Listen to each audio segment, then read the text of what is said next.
Je ne savais pas comment commencer cette histoire. Alors, commençons-la simplement. C'est l'histoire d'un jeune homme de 20 ans qui est un peu perdu, il faut bien l'avouer. Ce gars ne sait pas trop ce qu'il veut, ni où il veut aller. Mais une chose est sûre, c'est qu'il m'a demandé de te faire découvrir son expérience. Ce jeune homme, c'est lui. Il est en Écosse pour 5 mois, il a planifié 1 mois de son voyage, pour après, il ne sait pas trop. Aujourd'hui, il est à Édimbourg.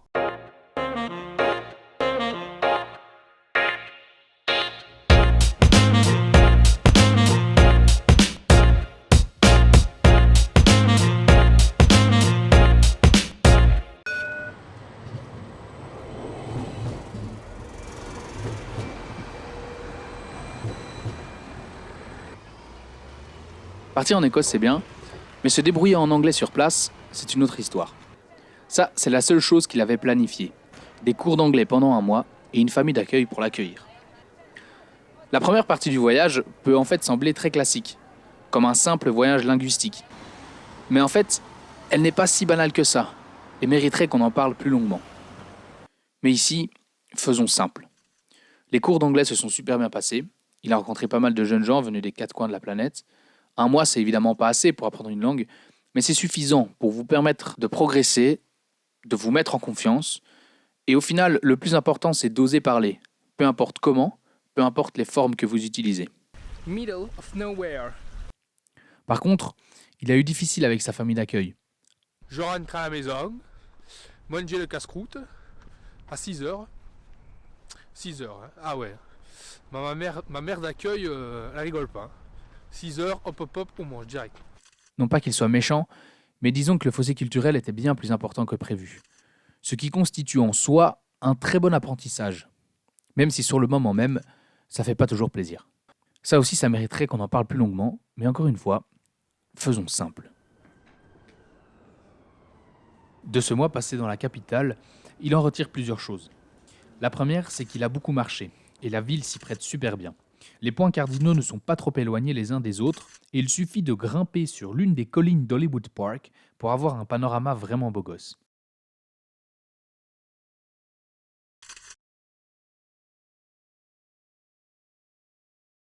La seconde, c'est qu'il est très facile de quitter la ville pour des espaces plus vastes et plus calmes. Il suffit de s'endormir dans le bus et de descendre au terminal. Je te souhaite la bienvenue en Écosse. On est dimanche, et Bibi, le dimanche, il a envie d'aller marcher. Donc je me trouve actuellement dans une chaîne de collines au sud d'Édimbourg.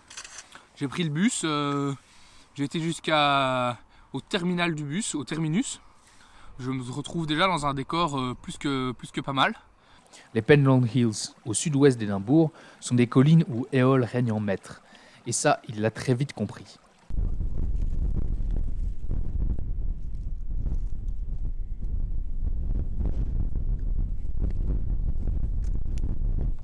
La dernière chose qui l'a frappé, c'est que malgré le charme de cette ville, malgré ses habitants chaleureux, son accent chantant, ses mystères et son djinn, un sentiment persiste.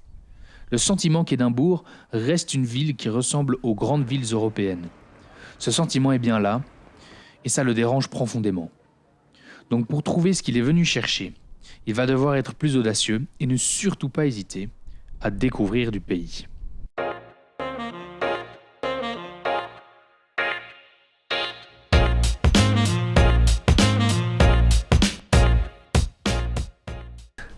Ah, j'ai le soleil en plein dans les yeux. Ça, c'est vraiment pas cool. Je vais essayer de me mettre mieux. Voilà. Bon, les gens, ils vont sûrement me prendre pour un fou parce que... oh, on me voit. Ah non, on me voit plus. On me voit. On me voit plus. On me voit. On me voit, on me voit plus. On me voit plus, on me voit.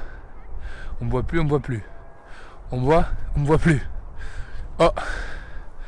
Bon, en fait, j'essaie de trouver un bon endroit pour vous parler, mais c'est pas facile parce que déjà de 1, il y a beaucoup de vent et il est pas chaud le vent, il est plutôt froid. Si vous pouvez, comme vous pouvez le voir ici juste derrière, il y a la mer.